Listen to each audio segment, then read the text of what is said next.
Puji Tuhan, selamat malam Bapak Saudara. Selamat malam, selamat berjumpa kembali malam hari ini dalam acara online Discipleship. Malam hari ini kita masih membahas tema kita, yaitu tentang manifestasi Yesus. Ya, tentang manifestasi Yesus. Nah, Saudara, buka slide-nya dulu ya.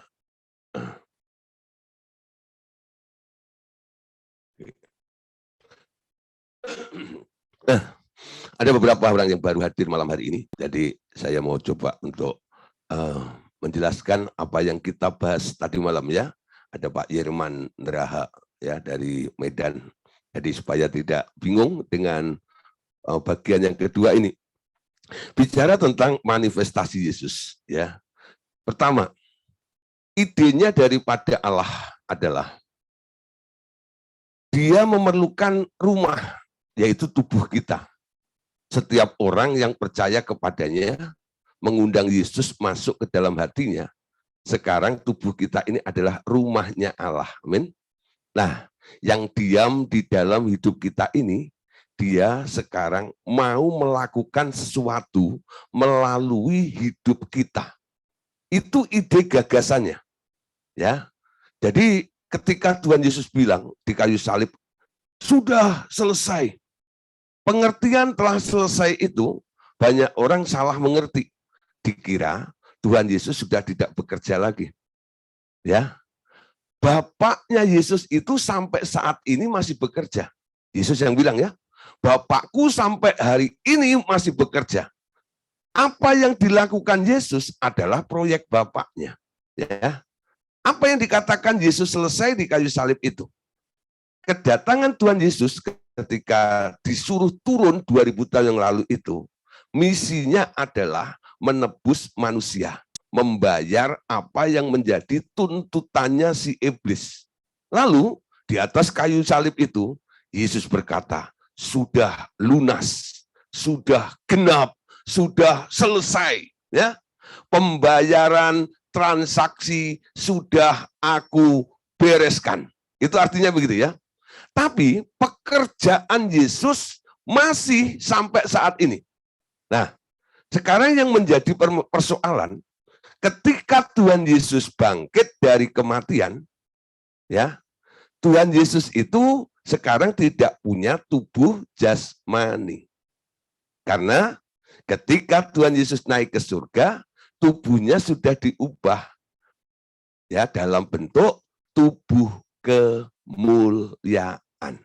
Nah, Saudara, untuk mencapai alam materi atau manusia jasmani itu, sekarang Tuhan Yesus butuh ya atribut yaitu tubuh-tubuh jasmani dari orang-orang yang pernah ditebusnya, yang telah diambil dari sampah itu, lalu dijadikan anak Allah ini, sekarang tubuhnya dikuduskan.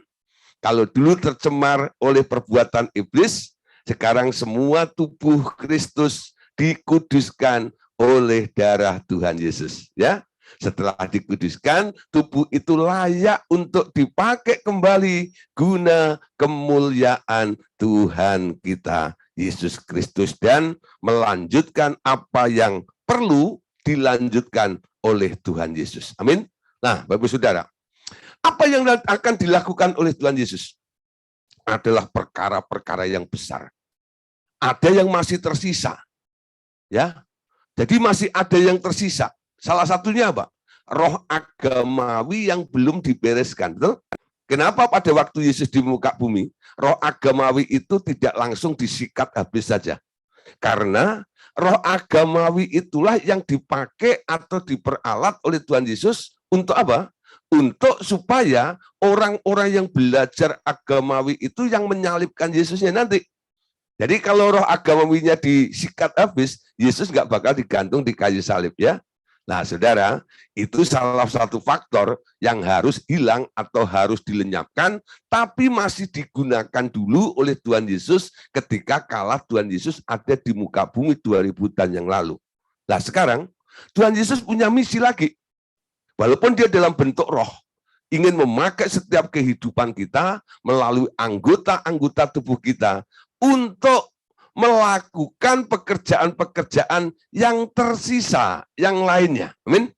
Ya, yang tersisa itu kita harus menangkap, dan pekerjaan Tuhan Yesus dikatakan, kamu akan melakukan pekerjaan-pekerjaan yang aku lakukan 2000 tahun yang lalu, bahkan lebih besar daripada itu. Pekerjaan yang ajaib, perbuatan yang dahsyat, ya, pekerjaan yang besar, yang luar biasa akan termanifestasi melalui setiap kehidupan anak-anak Allah tersebut. Amin. Nah, saudara, kenapa Tuhan Yesus harus melakukan pekerjaan yang besar tersebut? Karena kalau tidak besar pekerjaannya itu tidak bisa meyakinkan dunia. Jadi jenis pekerjaan yang mau dilakukan oleh Tuhan Yesus melalui tubuh-tubuh yang telah dikuasainya itu, yaitu untuk melakukan pekerjaan besar, yaitu pekerjaan yang meyakinkan dunia. Nah, saudara, ada yang tanya begini, Pak, kenapa untuk meyakinkan dunia ini harus ada perbuatan yang besar? Karena ada saingannya. Amin. Iblis itu pernah belajar di surga dulu. Ya, Anda tahu, ketika Tuhan Yesus dicobai di padang gurun, iblis itu adu sombong, nyombong di depan Tuhan Yesus, itu enggak? Ya, dia tunjukkan kehebatannya. Bahkan Yesus dibawa ke bumbungan bait Allah. Yesus dibawa ke atas bukit itu. Nah, saudara, iblis mampu untuk melakukan, menciptakan sesuatu, ya, membuat sesuatu di dunia ini. Dan banyak orang terkagum-kagum dengan apa yang dikerjakan oleh si iblis. Kalau pekerjaan Tuhan Yesus yang dilakukan untuk kelanjutan melawan proyeknya iblis ini tidak lebih besar daripada apa yang iblis lakukan, dunia nggak bisa percaya. Amin. Itu tujuannya, bukan untuk keren-keren supaya Anda hebat, itu enggak. Memang saingannya itu hebat, amin. Untuk mengalahkan yang hebat itu, Anda harus bisa melakukan, membuktikan bahwa Tuhanmu itu lebih hebat daripada apa yang pernah iblis lakukan. Amin. Nah, saudara, banyak sekali kita lihat ya, orang-orang yang mengalami kesulitan, masalah, baik itu finansial maupun kesehatannya, sakit ya, karena medis tidak bisa menyembuhkannya, lalu mereka mencari paranormal, mencari dukun-dukun ya. Lah, dukun-dukun dengan ilmunya dia bisa menolong. Banyak penyakit yang disembuhkan oleh dukun-dukun tanpa melalui operasi ya. Cukup ditiup, cukup suruh minum air ludahnya dia. Nih, minum ya. Nah, jadi gelas isi air diludahin gitu, lalu diaduk-aduk pakai tangannya, padahal tangannya tadi baru buat garuk-garuk itu ya. Lalu diaduk di depan Anda, lalu disodorin ke Anda. Nih Pak Ayub, minum.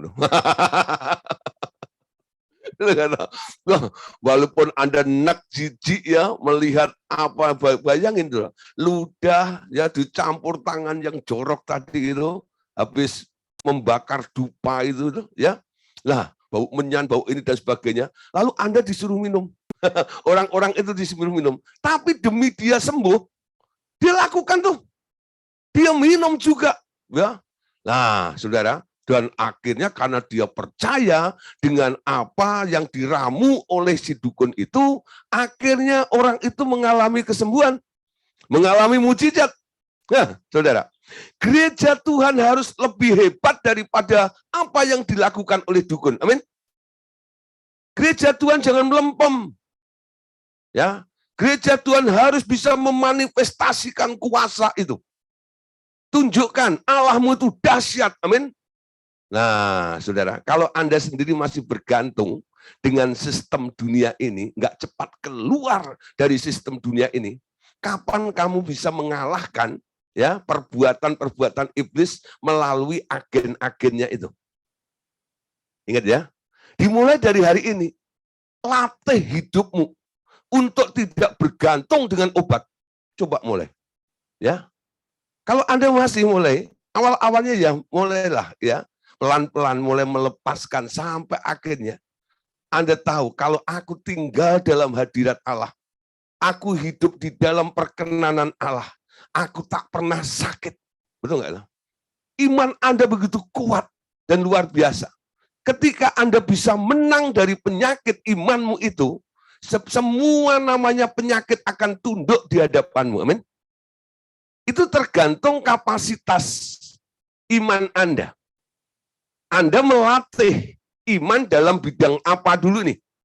Orang yang menang dalam bidang mungkin finansial ya, nanti menghadapi atau mendoakan orang yang sedang kekurangan, ditagih utang, utangnya banyak dan sebagainya gitu ya. Nanti doanya manjur sudah. Kenapa? Karena orang itu sudah mengalahkan sistem yang dibangun oleh dunia di bagian keuangan itu. Amin. Kalau Anda sudah mulai menang imanmu di atas penyakit, ketemu orang sakit model apapun juga, Anda katakan penyakit itu akan kabur. Amin. Kenapa? Anda ada di atasnya. Melatih diri ini penting karena Anda dipersiapkan oleh Allah untuk alatnya Allah ke depannya. Amin. Itu loh persoalannya. Sadar atau tidak, malam hari ini, Allahmu itu punya proyek untuk nantinya kita dipercayakan untuk melakukan perkara-perkara yang besar. Tujuannya adalah supaya meyakinkan dunia itu. Amin. Tangkap dulu di sini. Jadi persiapkan ini. Orang yang membangun dirinya, orang yang melatih dirinya, bertumbuh di dalam imannya, nanti Tuhan akan percayakan perkara-perkara itu kepada Bapak Ibu Saudara. Kalau Anda nggak melatih iman Anda, nah saudara, nanti ketika semua yang lain itu dipakai oleh Tuhan, Anda hanya menjadi penonton saja. Kalau Anda mencoba-coba ikut jadi anggota timnya lalu disuruh untuk melayani sendiri, ya. Nah, yang lain mendoakan orang sakit sembuh. Tapi Anda mendoakan orang sakit malah mati. Nah, kenapa itu? Nah, saudara, itu tergantung ya latihan. Anda membangun iman di daerah itu atau tidak? Ya. Nah, saudara, saya ingat dulu ketika saya dididik, diajar oleh senior Pak Andreas itu ya, tentang bagaimana mendoakan orang sakit dan sebagainya. Ketika saya mencoba, saudara, apa yang terjadi? Tidak sembuh loh, ya, malah banyak yang mati. Lalu saya tanya sama Pak Andreas, Pak, Bapak doain orang sakit sembuh. Nah, saya doain orang mati, orang sakit kok malah mati, Pak. Ya, perintahnya kan sembuhkan orang sakit kan, bukan bunuhlah orang sakit, betul nggak? Nah, kenapa saya tidak bisa menyembuhkan orang sakit?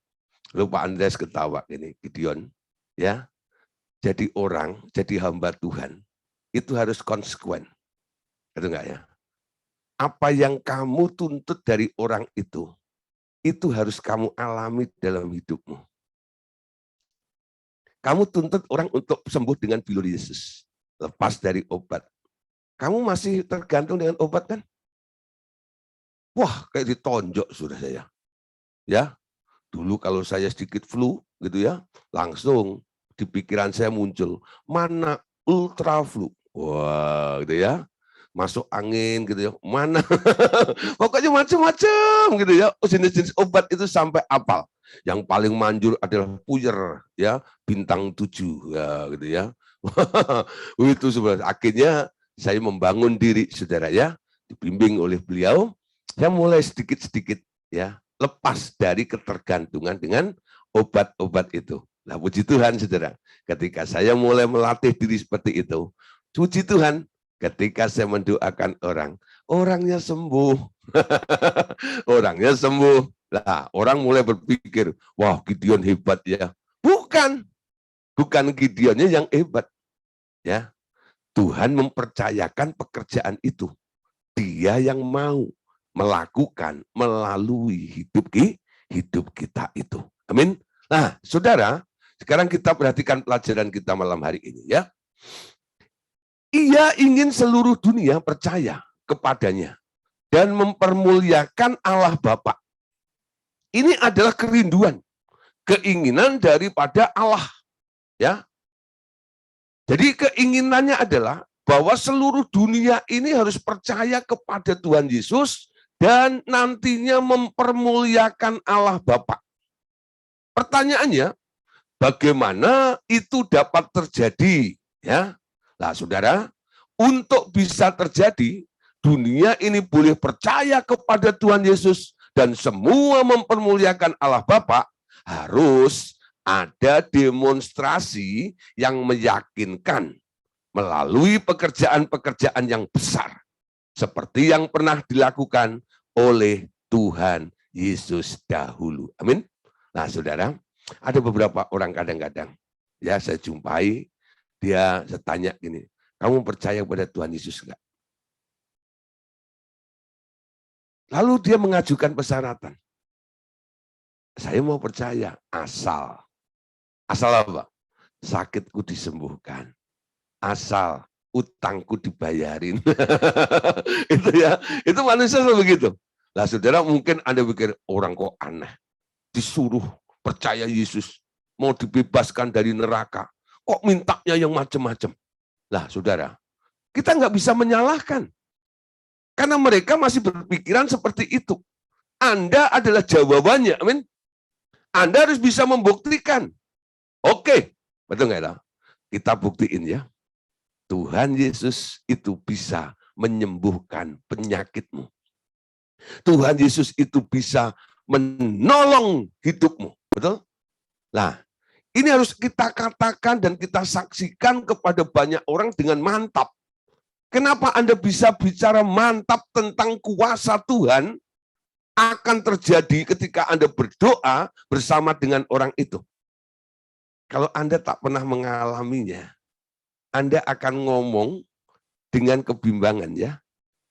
Tapi kalau Anda pernah merasakan, Anda pernah mengalami artinya disembuhkan oleh Tuhan.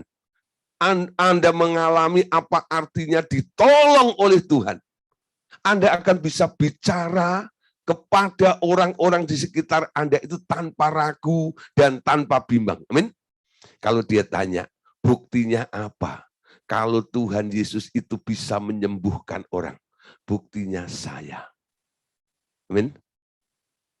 Saya dulu langganan rumah sakit. Saya dulu langganan apotek. Saya dulu langganan dokter.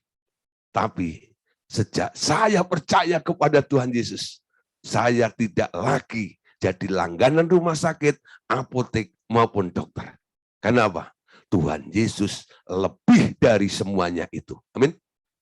Omongan ini bisa mantap kalau Anda mengalami.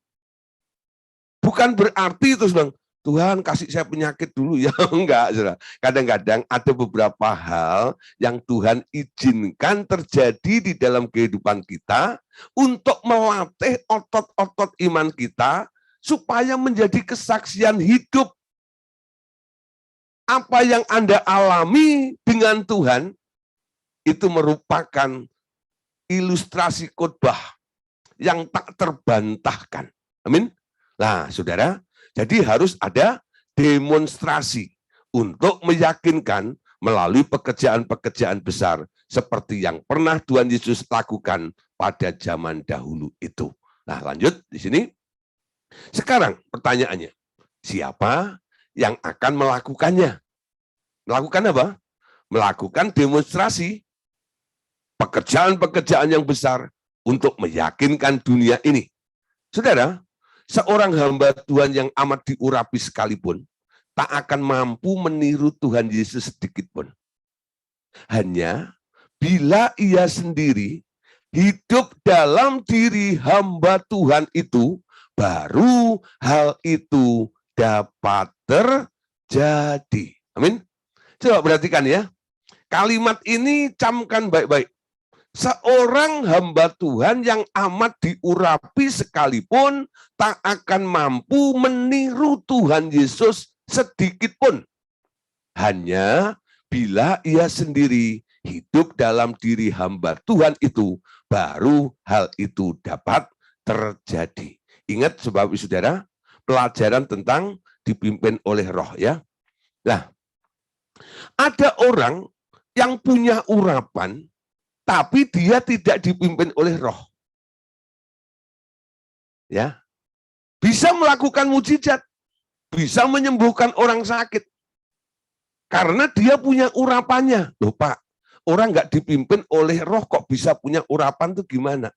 Awalnya, sebelum dia tidak dipimpin oleh roh, dia pernah bersama dengan roh itu. Tapi di tengah jalan, orang Jawa bilang medal, ya, dia pergi, nggak mau dipimpin oleh roh itu kembali. Maunya sendiri, karena sudah merasa bisa menyembuhkan orang sakit, sudah bisa khotbah, sudah bisa melakukan mujizat ini dan mujizat itu, dalam segala perkara dia tak perlu nanya Tuhan lagi. Dulu awal-awal sebelum dia mampu melakukannya, dia menghadapi orang sakit, menghadapi masalah yang dihadapinya dari orang-orang yang minta dilayaninya, dia selalu keder, ya. Lalu berdoa, Tuhan, sembunyikan aku di bawah kayu salib-Mu. Itu istilahnya, gitu. Sembunyikan aku di bawah kayu salib-Mu. Itu sebenarnya istilah apa? Itu kelicikan sebenarnya, Saudara, ya. Jadi bersembunyi di bawah kayu salib Yesus, ya. Jadi artinya apa? Tuhan, ya, biar Engkau yang melakukannya. Nanti kalau sudah beres, sudah jadi, enggak ya? Biar aku yang muncul, gitu ya. Nah itu seperti itu, ya. Padahal dia mau diakui, ya. Padahal dia nggak mampu, sehingga Tuhannya yang dijorok-jorokin seperti itu. Nah, saudara, Tuhan maunya nggak seperti itu, saudara. Kita lihat di sini ya, dia mau, ya, kita melakukan sesuatu seperti apa yang dia mau ingin lakukan di dalam kehidupan kita. Bukan Anda bisa melakukan karena Anda sudah pegang urapannya. Iblis itu pernah punya urapan karena dia pernah menjadi pemimpin pujian di surga. Ketika dia dibuang ke bumi, urapannya tetap ada pada si iblis itu. Kenapa? Karena Allah tidak pernah menyesali kasih karunia-Nya. Amin. Contoh gini, saudara, ya. Urapan itu kita gambarkan aja seperti ilmu, ya. Umpama, ya, satu hari saya mendidik, umpama ini contoh ya Bu Sandra umpama gitu, ya. Nah, didik gitu, Bu Sandra banyak belajar, nangkep, ya, tahu tentang ini dan itu karena belajar dari saya, gitu ya. Nah, dikit-dikit tanya Pak Gideon, gitu ya, ini gimana, itu gimana, segala macam. Mungkin satu kali gitu ya, karena sudah banyak masanya dan banyak ini akhirnya dia melakukan dan berhasil. Karena sudah berhasil, sekarang nggak perlu tanya sama Pak Gideon lagi. Ya, mulai lakukan sendiri, jalan sendiri. Itu enggak ya? Nah, dia udah nangkep ya. Dia sudah dapat ilmunya dari saya ya. Dia nggak bisa Bu Sandra ini bisa nggak perlu saya lagi, betul nggak? Kenapa? Sudah dapat ilmunya. Kita anggap aja urapan itu seperti itu. Dulu iblis itu dapatnya dari Allah. Lalu ketika dia terpisah dari Allah, dia nggak dituntun lagi oleh Allah, tapi dia punya ilmunya, punya urapannya, ya. Nah, banyak orang Kristen juga begitu. Ketika awal-awal memulai pelayanannya, dia selalu ya minta Tuhan pimpin, ya. Nah, Tuhan pimpin saya, Tuhan arahkan saya. Tapi ketika dia sudah sibuk, banyak pelayanan, banyak jadwal, banyak undangan, dan itu dan sebagainya. Nah, mulai ini, pilihannya, apa yang diputuskan, tidak nunggu keputusan Tuhan lagi. Semua mulai diputuskan sendiri. Semua mulai dilakukan sendiri. Dia bisa melakukannya. Nah, saudara, yang dimaksud dari istilah ini, ya, Tuhan katakan tadi di sini, bahwa seorang hamba Tuhan yang amat diurapi sekalipun tak akan mampu meniru Tuhan Yesus sedikit pun. Ya, ada kata diurapi, tapi nggak mampu meniru. Ya, nah Hanya bila ia sendiri hidup di dalam diri hamba Tuhan itu, baru hal itu dapat terjadi. Untuk mengerti ini, mari kita baca ayatnya ya. Di dalam Yohanes 10 ayat 37 sampai ayat 38. Perhatikan ayat ini. Khususnya yang di headlight merah ini ya. Nah, jikalau aku tidak melakukan pekerjaan-pekerjaan Bapakku, janganlah percaya kepadaku. Tetapi, jikalau aku melakukannya dan kamu tidak mau percaya kepadaku, percayalah akan pekerjaan-pekerjaan itu, supaya kamu boleh mengetahui dan mengerti bahwa Bapa di dalam aku dan aku di dalam Bapa.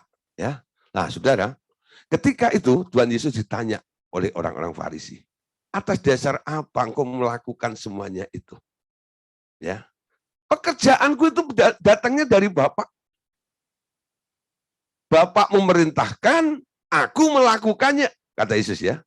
Dan dia berkata, jika aku tidak melakukan pekerjaan-pekerjaan Bapakku, jangan percaya kepadaku. Ini prinsip. Segala sesuatu yang Anda lakukan, kalau sumbernya bukan dari Bapa, melalui Tuhan Yesus, ya, lalu Anda hanya melakukannya dengan kemauan Anda sendiri, Yesus bilang apa di sini? Jangan percaya ya kepadaku. Artinya apa? Itu tidak sah. Ya. Tetapi jikalau aku melakukannya dan kamu tidak mau percaya kepadaku, percayalah akan pekerjaan-pekerjaan supaya kamu boleh mengetahui bahwa Bapa di dalam aku dan aku di dalam Bapa. Nah, saudara, semua yang kita lakukan ini harus atas dasar itu loh. Ya. Melakukan pekerjaan dia. Nah, saudara, Roma 11 ayat 36. Sebab segala sesuatu adalah dari dia, dan oleh dia, dan kepada dia. Bagi dialah kemuliaan sampai selama-lamanya. Amin. Dari dia, idenya, oleh dia yang bekerja, dan tujuannya untuk kemuliaan dia. Bagi dia kemuliaan sampai selama-lamanya. Banyak orang Kristen ya berdoa, Tuhan, kiranya Engkau sendiri yang bertindak. Engkau ulurkan tanganmu, jamalah hambamu. Ya, dari doanya itu, dalam konsep mereka sebenarnya terbayang bahwa Tuhan bekerja sesuai permintaan mereka dengan melakukan hal-hal tertentu dengan rohnya di dunia ini. Ya, artinya apa?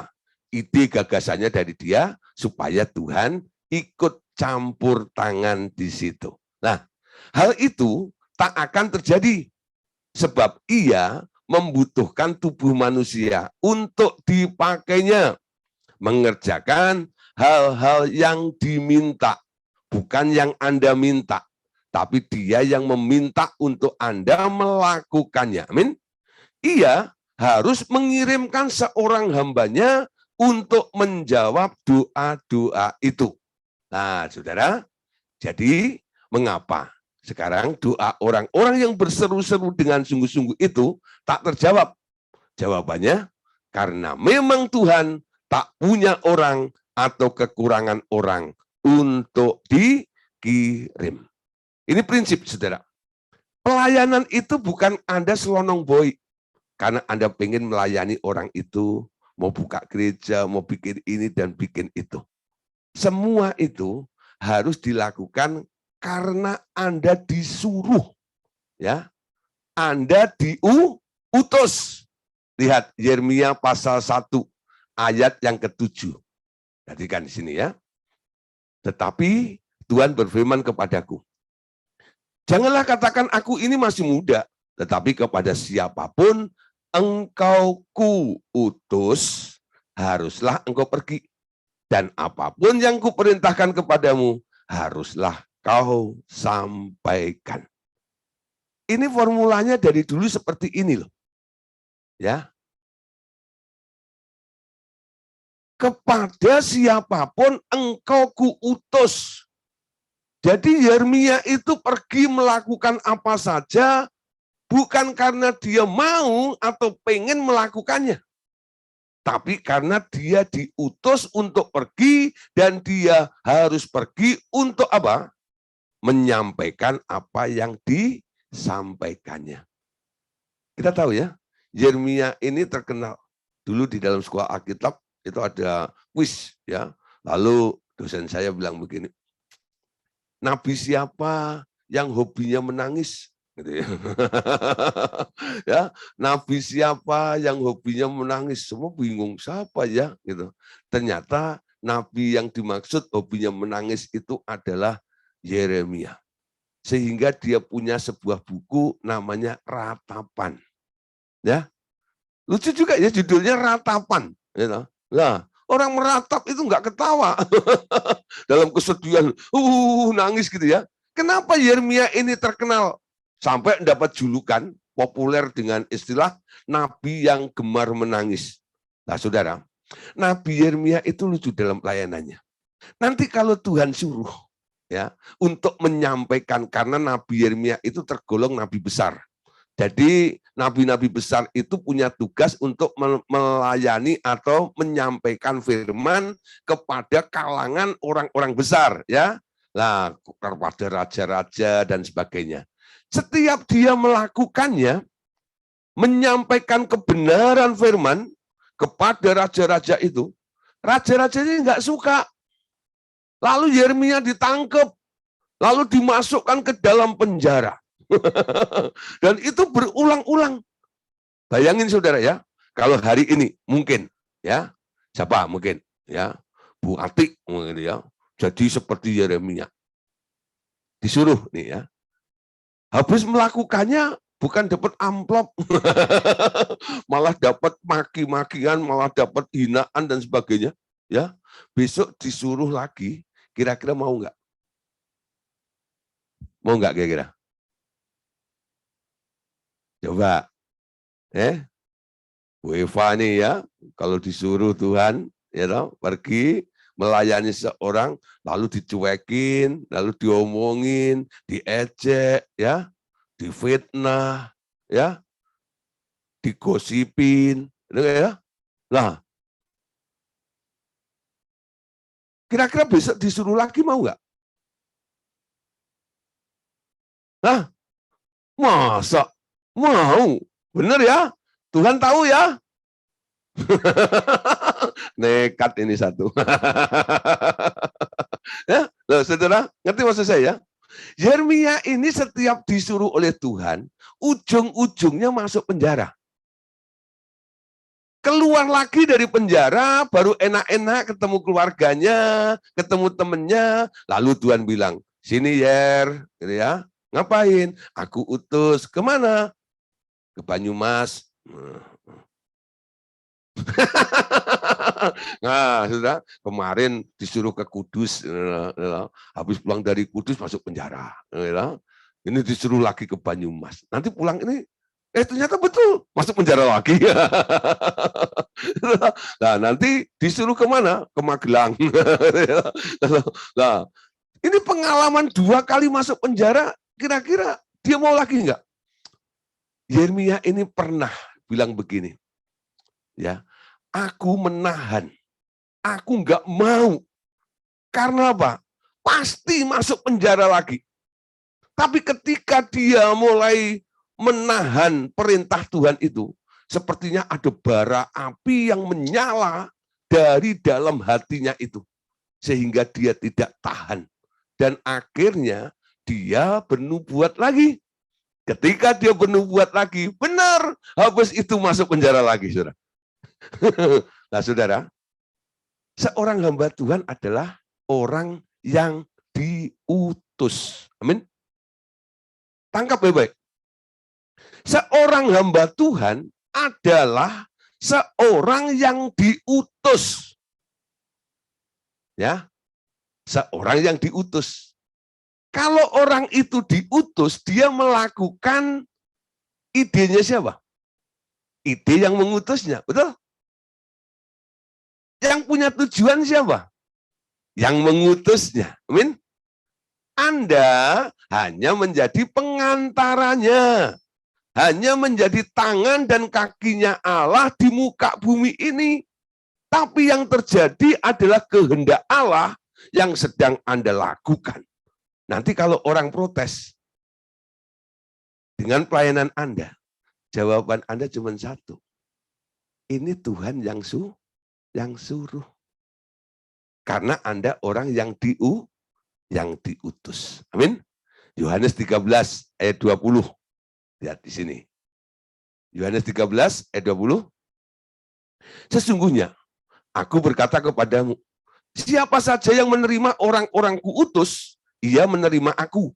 Dan siapa saja yang menerima aku, ia menerima dia yang mengutus aku. Nah, ini pengutusan namanya. Ya. Kalau Anda sebagai orang yang melayani, hamba Tuhan yang melayani karena diutus oleh Tuhan, tidak selonong boy, orang yang menerima Anda berarti menerima yang mengutus Anda. Amin. Yaitu Tuhan Yesus.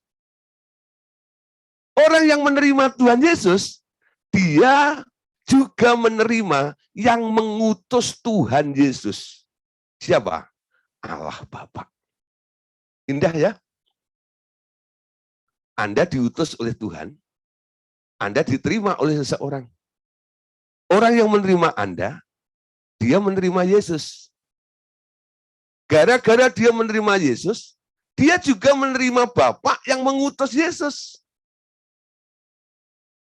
Wah, tapi kalau Anda melakukannya dengan idemu sendiri, keinginanmu sendiri, rencanamu sendiri, orang yang menerima Anda yang hanya menerima Anda, betul nggak? Dia tak pernah menerima Yesus. Kenapa? Jenis pekerjaanmu adalah ide gagasanmu. Bukan idenya Tuhan Yesus, yang Tuhan Yesus juga disuruh oleh Bapaknya. Ini membawa dampak yang dalam pelayanan ini. Amin. Nah, itu yang disebut melakukan pekerjaan-pekerjaan seperti apa yang Tuhan lakukan. Walaupun jenisnya mungkin sama-sama menyembuhkan orang sakit. Anda menyembuhkan karena ada urapan di dalam diri Anda, tapi tidak disuruh Tuhan. Itu tidak dikategorikan sama seperti apa yang dilakukan oleh Tuhan, tidak. Ya. Sama seperti apa yang dilakukan oleh Tuhan, kalau Tuhan mengizinkan Anda untuk melakukannya. Dan Anda diutus oleh Tuhan untuk melakukan pekerjaan-pekerjaan tersebut. Ya. Nah, saudara, kenapa? Karena Anda harus memanifestasikan Yesus di dalam diri Anda.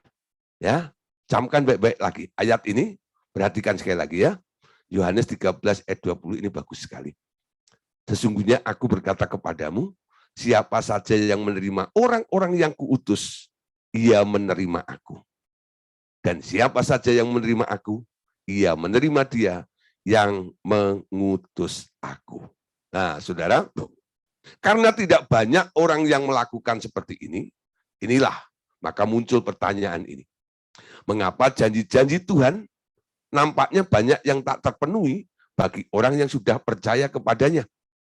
Jawabannya adalah karena sedikit hamba Tuhan yang benar-benar mau hidup menjadi sahabat Tuhan Yesus.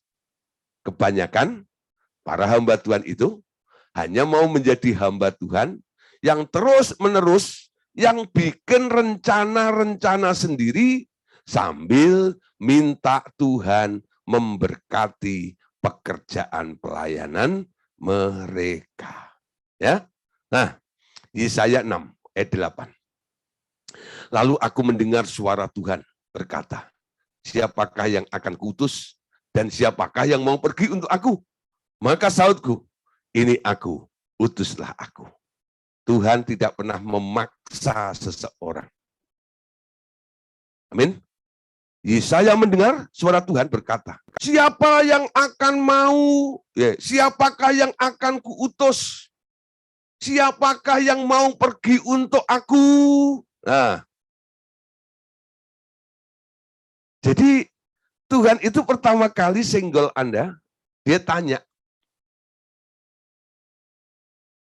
siapa yang akan kuutus? Siapa yang mau pergi untuk aku? Ketika Yesaya mendengar keinginan Allah seperti itu, dia merespon. Dia jawab, maka sahutku, ini aku, utuslah aku. Amin. Malam hari ini, mulai belajar seperti itu. Dengar dulu. Tuhan sedang mencari orang-orang yang mau diutus. Tuhan sedang melihat di mana ada beberapa hal yang harus dikerjakan oleh dia, dan dia membutuhkan orang-orang yang akan diutusnya nanti ke sana. Nah, siapa orang itu? Mungkin Bapak Ibu Saudara ya. Dan Anda mendengar pertanyaan dari Tuhan ini.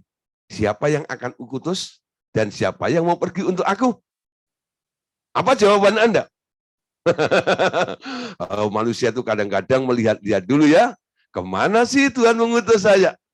Kalau tempatnya basah, tempatnya enak, ya, sambil pelayanan, sambil bisa menikmati pemandangan, sambil menikmati alam di sana, ada saudaranya di sana dan sebagainya. Cepat-cepat dia bilang, ini aku, utuslah aku. Ya, tapi kalau tempat pelayanannya itu gersang, betul nggak?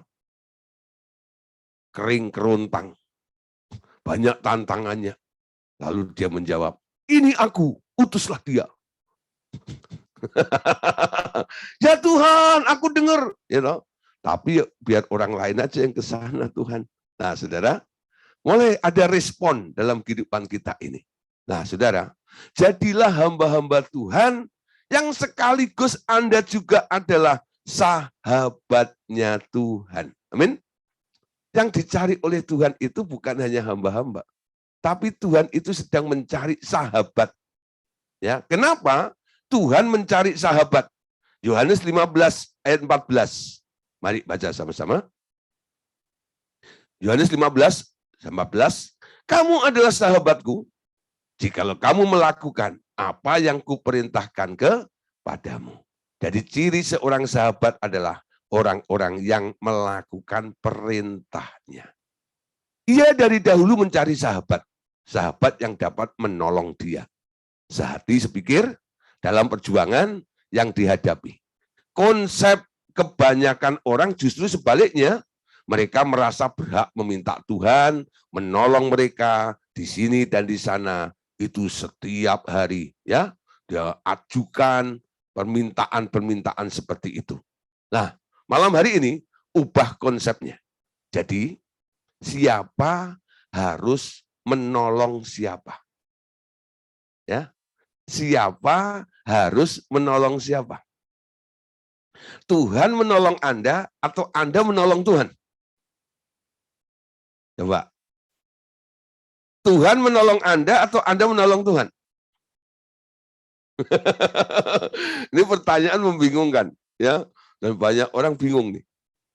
Tuhan menolong Anda atau Anda menolong Tuhan? Lalu? Awalnya Anda ditolong oleh Tuhan. Dilepaskan dari jerat dosa. Dipindahkan ke kerajaannya. Amin. Dimerdekakan. Lalu difasilitasi oleh Allah. Nah, setelah itu, posisi sebagai anak namanya. Betul? Nah, Anda mulai ini, tahu bapakmu itu repot. Anda mau bantu enggak? Tahu maksud saya, saudara ya? Anak itu dibesarkan sampai dewasa, lalu dia mampu, punya potensi karena disekolahkan dan sebagainya, diajar ini dan diajar itu. Nah, sekarang dia lihat bapaknya lagi sibuk, ada proyek yang dikerjakannya, si anak itu punya etikat mau bantu atau tidak? Di sini ya, siapa menolong siapa. Jadi, siapa yang harus menolong siapa?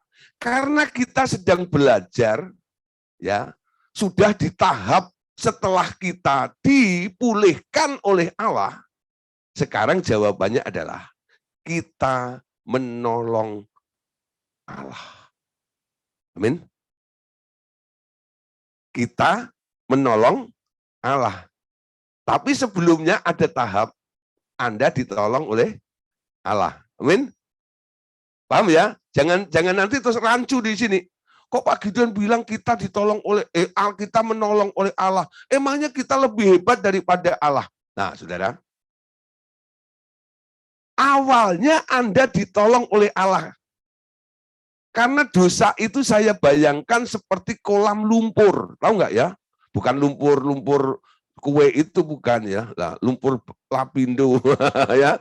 Nah, lumpur seperti itu. Lalu Anda kejebur di atas lumpur itu. Orang yang kejebur di atas lumpur, bisa nggak dia keluar sendiri dari lumpur itu? Saya tanya. Bisa nggak? Nggak bisa. Kenapa? Semakin dia bergerak, semakin dia ambles. Betul? Karena Anda nggak sanggup keluar dari lumpur dosa itu. Bapak turunkan anaknya untuk menebus Anda.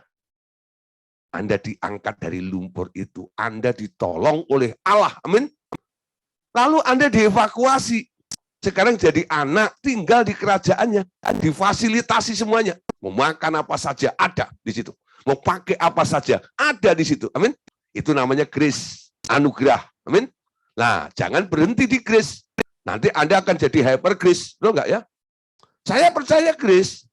Saya percaya di dalam kasih karunia kita tidak perlu apa-apa. Tapi jangan berhenti di situ. Karena Allah mencari sahabat-sahabat. Amin. Dia mau cari orang yang mau mengerti Allah. Ya, kenapa? Karena perkara ini loh. Dia sudah tidak punya tubuh lagi. Dia pengen tubuhmu. Nah, dia pengen bantuanmu. Dia butuh responmu di sini ini. Jadi, siapa harus menolong siapa? Kita menolong Allah. Amin. Saya harap Bapak Ibu Saudara nanti kalau ada orang tanya tentang ini, Anda harus bisa menjawab ya. Supaya istilah ini tidak rancu. Amin.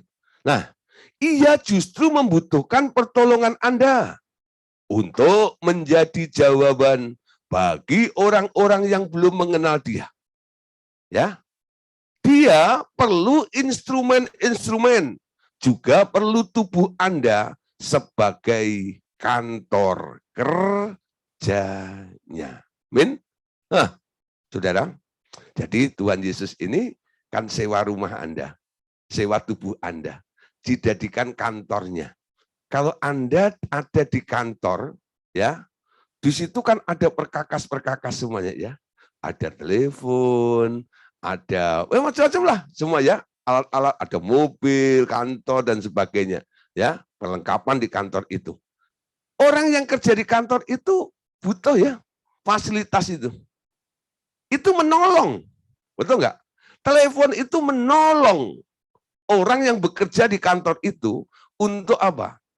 Untuk dia lebih mudah berbicara dengan orang yang ada di seberang sana tanpa dia lari-lari ke sana. Betul? Beda dulu sebelum ada telepon. Ya, saya ingat dulu waktu masih di kampung. Ya, kalau mau menyampaikan sesuatu, saya disuruh sama bapak saya. Saya itu anaknya pendeta. Ya, jadi kalau ada pengumuman gitu ya, nanti itu kalau sekarang kan bikin grup WhatsApp gitu enak ya. Tinggal bikin pengumuman, klik gitu semua tahu ya. Weh, sudah enggak dulu. Ya, disuruh pergi ke seberang sungai sana. Bilang ya ke Pak ini kebaktian libur. Nah, suruh pergi lagi ke sono. Bayangin sudah, itu butuh berapa jam? Lama banget, gitu ya.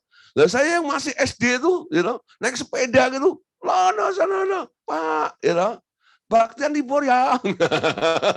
sana lagi, bagi kerja dengan adik saya. Tapi sekarang saudara, telepon itu membantu, betul? Sangat membantu. Handphone Anda itu membantu.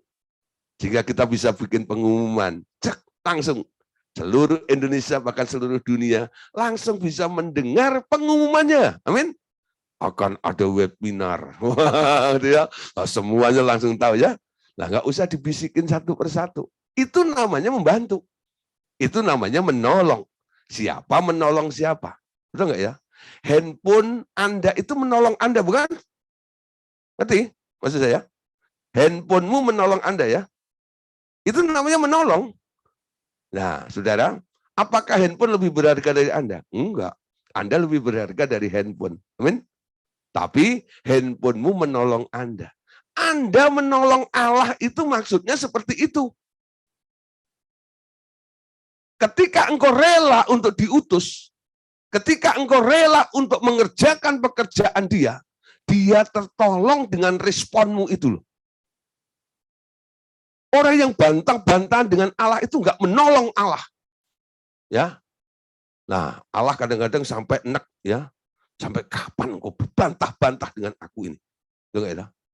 Tapi dengan orang yang nurut, yang mau diutus, Tuhan senang. Dia bilang, kalau orang menerima kamu, yang aku utus, dia menerima aku. Amin. Kalau dia menerima aku, dia menerima Bapakku itu juga. Ya, nah saudara, kendala manusia itu adalah kedagingannya. Ya, kedagingan itu membuat dia sulit untuk diutus oleh Allah. Yesus berkata dalam Markus pasal 14 ayat 37 sampai 40. Setelah itu ia datang kembali dan mendapati mereka sedang tidur. Lalu ia berkata kepada Petrus, Simon, sedang tidurkah engkau? Tidakkah engkau sanggup berjaga-jaga walau 1 jam saja? Berjaga-jagalah dan berdoalah supaya kamu jangan jatuh ke dalam pencobaan. Roh memang berniat baik atau penurut, tetapi tabiat manusia itu lemah. Daging itu lemah. Lalu ia pergi lagi dan mengucapkan doa yang itu juga. Ketika ia kembali, ia mendapati mereka sedang tidur, sebab mata mereka sudah berat, dan mereka tidak tahu apa yang harus mereka katakan kepadanya. Amin. Nah, saudara, kita lihat ya. Jadi ada orang-orang yang tak pernah melakukan kehendak dengan apa? Dia lemah karena dipimpin oleh tabiat atau dagingnya itu. Nah, roh itu menurut. Nah, sekarang kita lihat 2 Timotius 2 ayat 21. Jika seseorang menyucikan dirinya dari hal-hal yang jahat, ia akan menjadi perabot rumah untuk maksud yang mulia. Ia dikuduskan, dipandang layak, untuk dipakai tuannya, dan disediakan untuk setiap pekerjaan yang baik. Level Anda itu tergantung dari seberapa Anda lebih fokus kepada Tuhan. Mengkuduskan diri Anda untuk siap dipakai. Nah, bagaimana saudara? Supaya kita semakin kudus di hadapan Allah, semakin fokus dan memprioritaskan Allah ini. Kolose 3 ayat 1 sampai ayat yang kedua. Karena itu, apabila kamu dibangkitkan bersama dengan Kristus, carilah hal-hal yang di atas, di mana Kristus ada, duduk di sebelah kanan Allah, pikirkanlah hal-hal yang di atas, bukan yang di bumi. Ya, ketika Anda mulai dibaptis, dibangkitkan bersama dengan Yesus itu dibaptis. Cari perkara yang di atas. Di mana Kristus duduk di sebelah kanan Allah. Pikirkanlah hal-hal yang di atas, bukan yang di bumi. Artinya apa? Harusnya setiap orang yang percaya dan dibaptis itu, sekarang tiap hari pikirannya apa? Apa yang Tuhan mau lakukan ya? Apa yang Tuhan mau inginkan ya? Jadi tidak memanjakan keinginannya sendiri. Aku pengen apa ya? Nah, si aku ini harus digantung di kayu salib. Yesusnya harus diutamakan. Yesusnya harus dimuliakan. Dia lebih penting dari hidup Anda. Kehendaknya harus terjadi. Dengan Anda berpikir apa yang Tuhan mau lakukan, Anda akan dengar instruksinya. Arah pikiranmu kemana? Kalau Anda nih, ya, pikiran Anda hari ini mungkin ya kalau udah sore gitu, ya ini kan mungkin bulan puasa gini. Anda mulai mikir ini takjil. Anda mulai ikut cari apa gitu ya. Nah, yang Anda dengar apa nanti itu? Yang Anda dengar apa? Makanan. Tapi kalau Anda mikir tentang Tuhan, yang Anda dengar apa? Perintah Tuhan nanti. Arahkan pikiranmu kemana. Ya, lah saudara, Anda lanjut ya. Pada akhir zaman ini, Tuhan Yesus hendak menyatakan diri Anda. Lagi Anda yang harus mengkhotbahkan tentang Tuhan Yesus, tetapi Ia sendiri yang akan berkhotbah melalui Anda. Nah, saudara, pernyataan ini sudah saya alami. Ya, dulu saya khotbah tentang Tuhan Yesus. Sekarang beda, prinsipnya beda. Kalau saya persiapan khotbah, saya mau coba Tuhan Yesus itu gimana ya? Saya coba ceritakan tentang Tuhan Yesus. Ya, tapi Roh Kudus membimbing sekarang. Ya, kamu nggak perlu khotbah tentang Tuhan Yesus. Biar Dia yang khotbah melalui hidupmu. Jadi waktu persiapan saya katakan, Tuhan, silahkan berbicara. Apa yang ingin Engkau sampaikan? Aku mau menangkap. Lalu Dia mulai berikan instruksi. Lalu mulai saya ketik di laptop saya. Klik, ya. Itu dorongan dari Dia. Kalau dulu saya mikir, apalagi kalau sudah disuruh khotbah di tempat tertentu gitu ya. Saya pengen tahu dulu nih, cari-cari tentang apa yang ada di kota itu atau di tempat itu, kira-kira khotbah tentang apa. Saya sudah mulai mikir dulu. Sekarang saya nggak terlalu memikirkan. Ya, Tuhan, kalau Engkau menyuruh aku khotbah di tempat itu, ya, Engkau yang akan khotbah di sana melalui hidupku ini. Silahkan berkhotbah. Ya, bukan mengkhotbahkan Yesus, tapi izinkan Yesus khotbah melalui diri Anda. Amin. Nah, terus seperti pada zaman dahulu, ya, Ia datang pertama kali, Ia akan bercerita tentang kerajaan surga dan kerajaan Allah, disertai tanda-tanda ajaib untuk meneguhkan beritanya. Jadi akan ada banyak sekali nantinya Yesus yang bermunculan di mana-mana di atas muka bumi ini. Amin. Nah, saudara, kita lihat Markus 16 ayat 8. Di sini dari ayat ini Anda tahu siapa sebenarnya yang melakukan Anda atau Yesus. Lalu mereka keluar dan lari meninggalkan kubur itu. Ini setelah Yesus bangkit ya. Sebab kegentaran, kedahsyatan menguasai mereka. Mereka tidak mengatakan apa-apa kepada siapapun juga karena takut. Dengan singkat mereka sampaikan semua pesan itu kepada Petrus dan teman-temannya. Sesudah itu, perhatikan, Yesus sendiri dengan perantaraan murid-muridnya memberitakan dari timur ke barat berita yang kudus dan tak terbinasakan tentang keselamatan yang kekal itu. Yang memberitakan siapa? Yang khotbah siapa? Yesus. Ya, dengan perantaraan murid-muridnya untuk memberitakan dari timur ke barat. Ayat ini sudah ditulis lama, tapi tidak diperhatikan. Yesus sendiri, bukankah Yesus sudah naik ke surga? Betul. Tapi Dia datang lagi mengetuk pintu hatimu dan sekarang tinggal di dalam hidupmu. Amin. Nah, Markus 16 ayat 20. Mereka pun pergi memberitakan Injil ke segala penjuru dan Tuhan turut bekerja dan meneguhkan firman itu dengan tanda-tanda yang menyertainya. Nah, bagaimana Tuhan bekerja? Di dalam kehidupan Anda, dalam pelayanan Anda, dalam aktivitas Anda. Kalau apa yang Anda lakukan, itu idenya dia akan ikut bekerja. Tapi kalau itu bukan idenya dia tidak mau Anda paksa-paksa untuk ikut bekerja. Ingat itu. Selama ini Anda pikir ya, Tuhan, aku mau bikin ini, tolong bantu ya, gitu ya. Ya, biar kuasamu mengalir dengan doa puasa. Lah, ini konsep-konsep yang harus ditinggalkan sebenarnya. Masih memakai konsep tentang hakim yang lalim itu. Jadi untuk menggetarkan Tuhan, untuk membuat Tuhan itu akhirnya berbelas kasihan kepada Anda. Anda menempatkan diri seperti janda, ya, yang datang kepada hakim yang lalim itu. Gedor-gedor Tuhan, gedor-gedor dengan doa puasa, dengan berbahasa roh lama-lama, betul ya? Dan akhirnya karena melihat Anda bertalu-talu seperti itu, Tuhan akhirnya kasihan kepada Anda. Ya sudah, aku luluskan, gitu ya. Tapi itu nggak boleh lama-lama. Mungkin dalam tahap kanak-kanak, sifat kanak-kanak itu kan begitu ya. Kalau nggak dikasih rengek-rengek sambil guling-guling, cakar-cakar gitu ya. Nah, betul nggak?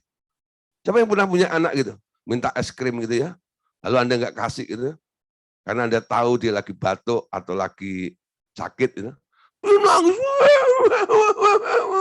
Daripada Anda malu di mall anakmu begitu, akhirnya Anda cari, gitu ya. Tapi dengan gemes enggak? Sebenarnya Anda nggak rela ya. Betul nggak? Tapi karena Anda ngotot kayak begitu, akhirnya Anda kasih juga ya. Apakah Anda mau diperlakukan seperti itu dengan Tuhan? Itu pertanyaannya gitu loh. Jadi jangan terus main ada di daerah situ itu. Ngerengek-ngerengek dengan Tuhan, supaya Tuhan kasih. Kalau enggak ngambek, betul nggak ya? Ngancem-ngancem nggak kasih persepuluhan sama Tuhan, gitu ya. Tuhan ketawa dari surga. Emang aku butuh duit lu? Gitu ya. Yang butuh duit kan pendeta, bukan aku. Itu kan? Anda ancam Tuhan loh. Itu kan? Aneh. Tuhan, kalau engkau nggak luluskan ini, aku nggak datang ke gereja ya. Aku nggak mau jadi pemain pujian lagi ya. Aku nggak mau jadi pemain musik lagi ya. Nah, itu sifat kanak-kanak harus ditinggalkan. Mulai bertumbuh jadi dewasa. Mau nurut sama dia. Amin. Ya. Nah, orang kadang-kadang membenarkan diri, dia menempatkan diri jadi Kristen kanak-kanak. Nggak salah-salah banget sih, gitu loh. Tapi itu tahap awal yang harus ditinggalkan. Amin. Ya. Untuk masa kanak-kanak, Tuhan kadang-kadang toleransi. Tapi Anda nggak terus ada di daerah itu. Didewasakan. Amin. Konsep hakim yang lalim itu untuk anak-anak. Ya, untuk masuk dalam kehendak Allah yang sempurna. Harus berubah menjadi dewasa. Supaya Tuhan turut bekerja dalam kehidupan Anda setiap hari. Karena Anda melakukan agendanya di Dia. Yohanes 14, ayat 19 sampai ayat yang ke-21. Nah, ini ayat-ayat penting. Sesaat lagi dunia tidak akan melihat aku lagi, tetapi kamu akan melihat aku sebab aku hidup dan kamu pun akan hidup. Pada waktu itulah kamu akan tahu bahwa aku di dalam Bapakku dan kamu di dalam aku, dan aku di dalam kamu. Siapa saja yang memegang perintahku dan melakukannya, dialah yang mengasihi aku. Siapa saja yang mengasihi aku, ia dikasihi oleh Bapakku, ya, dan aku pun akan mengasihi dia dan menyatakan diriku kepadanya. Amin. Nah, ini persatuan kehendak Anda dengan Tuhan. Terus ayat 23. Jawab Yesus. Jika seseorang mengasihi aku, nah, ia akan menuruti firman-Ku. Dan Bapakku akan mengasihi dia, dan kami akan datang kepadanya dan tinggal bersama-sama dengan dia. Dasarnya adalah mengasihi. Anda nurut apa yang Tuhan mau, ya. Nanti Bapa, Tuhan Yesus, Roh Kudus itu akan bersama-sama dengan orang tersebut. Amin. Nah, Tuhan Yesus contoh yang baik, saudara. Tuhan Yesus harus mengosongkan dirinya dari segala sifat keilahiannya agar dapat menjadi sama seperti manusia. Hanya dia tidak berdosa. Dengan prinsip yang sama, setelah ia memperoleh manusia, orang percaya sekarang harus mengosongkan dirinya dari segala sifat kemanusiaannya agar menjadi serupa dengan Yesus dalam kemuliaannya. Amin. Nah, ayatnya Filipi 2 ayat 7. Melainkan telah mengosongkan dirinya sendiri dan mengambil rupa seorang hamba dan menjadi sama dengan manusia. Nah, prioritaskan Tuhan. Sehingga Tuhan lebih besar daripada kapasitas hidup Anda sendiri. Yohanes 3, 30 sampai ayat yang 34. Ia harus makin besar, tetapi aku harus makin kecil. Siapa yang datang dari atas adalah di atas semuanya. Siapa yang berasal dari bumi adalah dari bumi dan berkata-kata tentang hal-hal bumi. Siapa yang datang dari surga adalah di atas semuanya. Ia bersaksi tentang apa yang dilihatnya dan yang didengarnya. Tetapi tidak seorang pun yang menerima kesaksiannya itu. Siapa yang menerima kesaksiannya itu, ia mengaku bahwa Allah adalah benar. Sebab siapa yang diutus Allah, dialah yang menyampaikan firman Allah, karena Allah mengaruniakan rohnya dengan tiada batas. Amin. Nah, saudara, targetnya adalah Anda akan diubah serupa dengan dia. Ya, mengikut Yesus berarti mengalami perubahan terus-menerus. Kita diubah menjadi serupa Dia dalam kemuliaan. Kemuliaan secara alam roh nampak sebagai cahaya yang terang. Tetapi di dalam hidup secara materi, kemuliaan nampak di dalam karakter seseorang. Nanti Anda akan melihat, saudara, karakter Anda mulai berubah. Kenapa? Dampak dari kemuliaan Allah yang terjadi mengalir dalam kehidupan Anda. 2 Korintus 3:18. Kita semua mencerminkan kemuliaan Tuhan dengan muka yang tidak berselubung. Karena kemuliaan itu datangnya dari Tuhan yang adalah roh, maka kita sedang diubah menjadi serupa dengan gambarnya dalam kemuliaan yang semakin besar. Perhatikan, sedang diubah menjadi serupa dengan gambarnya. Ayo cepat berubah menjadi serupa. Dimulai dari membuang kehendak kita, berubah menjadi seperti Dia, berubah dalam karakter kehidupan kita. 1 Yohanes 2 ayat yang ke-6. Siapa yang mengatakan bahwa ia ada di dalam Dia, ia wajib hidup sama seperti Kristus telah hidup. Sama seperti Kristus telah hidup. Wajib hidupnya sama. Ya, kalau ide gagasanmu dari Dia, ini dengan cepat Anda akan mengalami ini. Ya, bisa hidup sama seperti Kristus telah hidup.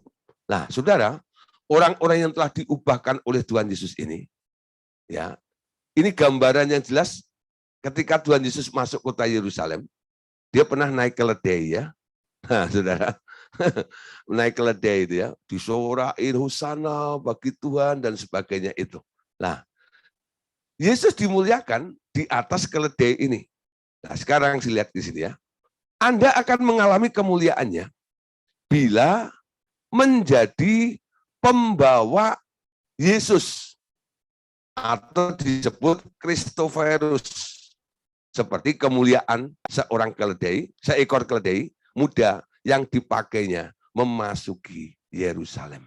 Ya, kisah ini Anda tahu ya. Kita baca dulu ayatnya. Nanti saya jelaskan untuk menutup dari materi kita ini. Lalu mereka membawa keledai muda itu, Markus 11, 7-10. Lalu mereka membawa keledai muda itu kepada Yesus dan mengalasinya dengan pakaian mereka. Kemudian Yesus naik ke atasnya. Perhatikan ya. Yesus naik ke atasnya. Naik ke keledai. Banyak orang yang menghamparkan pakaiannya di jalan. Ada pula yang menyebarkan ranting-ranting hijau yang mereka ambil dari ladang.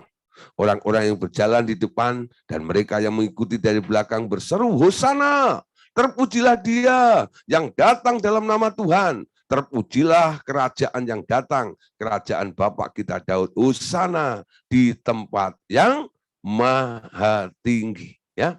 Nah, saudara, dari mana keledai itu? Keledai itu dari kampung sebelah. Yesus bilang sama muridnya, ya, pergi ke kampung sebelah. Nanti kamu akan menemukan keledai yang tertambat. Lepaskan, bawa ke sini. Kalau orang yang punya keledai itu tanya, bilang, aku memerlukannya. Indah ya? Awalnya idenya seperti itu. Dijemput di kampung sebelah. Nanti kalau ada orang tanya, apa yang dilakukan ini? Bilang, Tuhan memerlukannya. Sekali lagi ya, belum nangkep. Idenya begitu, awalnya itu begini. Yesus bilang sama muridnya, pergi ke kampung sebelah, kamu akan menemukan keledai yang terikat tertambat di sana. Lepaskan ikatannya, bawa kepadaku. Kalau ada orang yang tanya, kenapa kamu melakukan ini? Untuk apa itu? Jawab dia, Guru atau Tuhan memerlukannya. Amin. Belum ngerti lagi, saya ulang lagi nih. Coba nih, sampai nangkep kira-kira. Ya, kira-kira Anda mendapat remanya apa nih? Ya, Yesus bilang kepada muridnya, pergi ke kampung sebelah. Kamu akan menemukan keledai ya yang belum pernah ditunggangi oleh orang lain, belum pernah dipekerjakan, tertambat di sana. Lepaskan, bawa kepadaku. Kalau ada orang tanya, bilang Tuhan memerlukannya. Siapa keledai itu? Siapa keledai itu?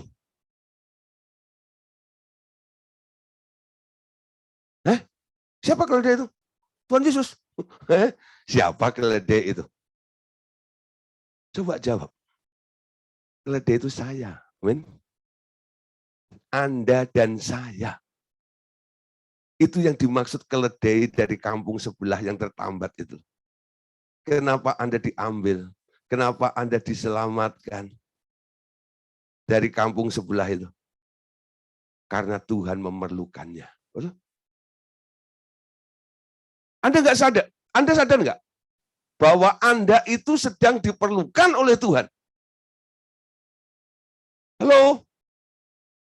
Selama ini Anda kan perlu Tuhan ya. Memang betul itu, Anda perlu Tuhan betul, itu ya. Itu tahap awal. Anda butuh Tuhan, Anda perlu Tuhan, betul? Tapi setelah Anda dicukupi semuanya, tinggal dalam kerajaan surga itu, sekarang Anda mengerti, kenapa Tuhan selamatkan saya? Kenapa Tuhan nggak biarkan saya dihajar setan terus? Kenapa Tuhan sekarang ambil saya dan selamatkan saya? Karena dia butuh Anda. Anda adalah orang yang dibutuhkan oleh Tuhan. Tuhan perlu Anda loh. Nanti malam boleh bersyukur ya. Tuhan, malam hari ini saya bersyukur. Saya mendapat pengertian baru. Bahwa Engkau perlu aku. Aku nggak mau jual mahal. Amin. Siapa yang masih jual mahal? Ya, kalau Anda jual mahal, saya tanya, mau dibeli berapa? Hargamu berapa? Nah, saudara, Anda telah ditebus dengan darah yang mahal. Kalau saya beli sesuatu, saya butuh barang itu, bukan? Tahu nggak? Saya beli sesuatu, saya butuh barang itu.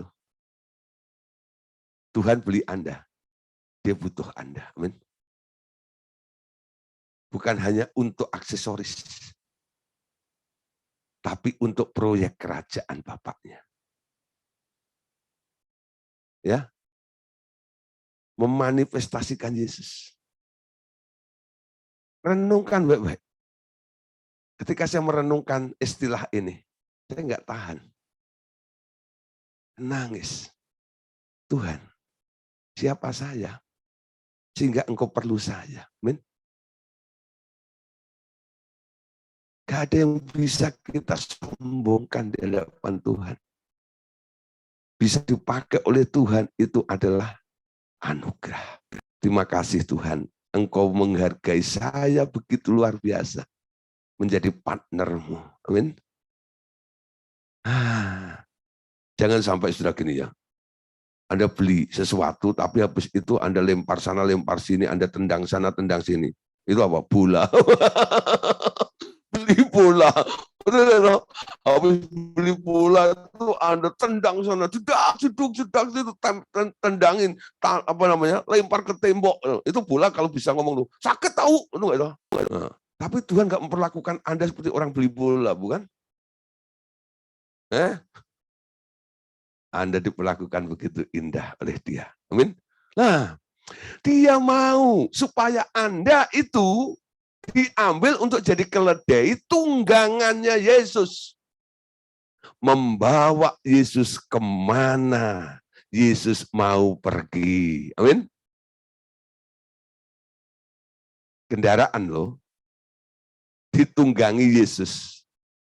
Ketika Yesus mau masuk ke Yerusalem, keledai itu yang membawa Yesus. Yesusnya enggak menginjak di tanah. Yesusnya ada di atas keledai. Keledainya yang ada di atas yang kakinya menginjak tanah itu membawa Yesus. Tapi gara-gara yang dibawa Yesus, apa yang terjadi? Yesus dimuliakan luar biasa. Hosana mubarak rajaku yang datang dalam nama Tuhan. Wow, mereka semua mengibar-ngibarkan daun palem, ya, baju-baju yang maha indah, jubah-jubah itu ditebarkan semua di jalan-jalan, ya, supaya Yesus lewat di atas itu. Tapi mereka nggak sadar, sebenarnya nginjak baju-baju mereka itu bukan kakinya Yesus, kakinya keledai itu.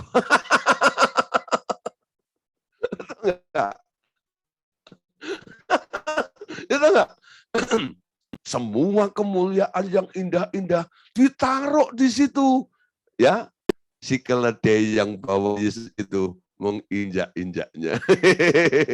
Saudara, ya? Ketika Anda merespon, mau dibutuhkan oleh Yesus dan mau menjadi alatnya Yesus. Indah sekali ya. Anda juga ikut dimuliakan bersama dengan Yesus. Amin. Ketika semua hebat, si keledai itu ngangguk. Karena apa? Dia bersama dengan Yesus. Memanifestasikan Yesus. Membawa Yesus kemana. Ya. Nah, jadilah keledai tunggangan Yesus. Ya. Nah, kalau saya tanya, Pak Simon, siapa Anda? Saya keledai tunggangan Yesus. Keren. Amin. Ya, nah mulai ya, sadar malam hari ini, renungan malam hari ini yang penting. Dari kampung dijemput, Tuhan memerlukan. Ingat-ingat, putar dulu terus. Saya percaya nanti Roh Kudus akan memberikan penjelasan yang lebih dalam kehidupan Anda. Apa artinya itu? Amin. Nah, terima kasih untuk kesempatan malam hari ini. Kita sudah akhiri tentang manifestasi Yesus. Ya, nanti next time kita akan belajar tentang rapture generation, ya, jadi generasi pengangkatan. Nah, kapan? Kita nggak tahu. Ini kayaknya Senin kan Lebaran.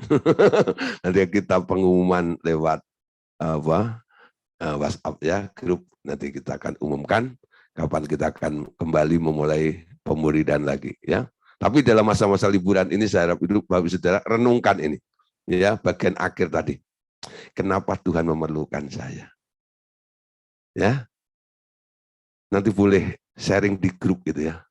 Puji Tuhan, ya. Saya ngerti Pak maksudnya. Anda boleh chat ke saya, Pak Yunus boleh chat ke saya juga ya. Pak ngerti, Pak Bunyamin juga boleh dah. Aku ngerti maksudnya itu, ya. Selama ini aku nggak nyadar dibutuhkan Tuhan. Amin. Tuhan Yesus berkati kita. Amin.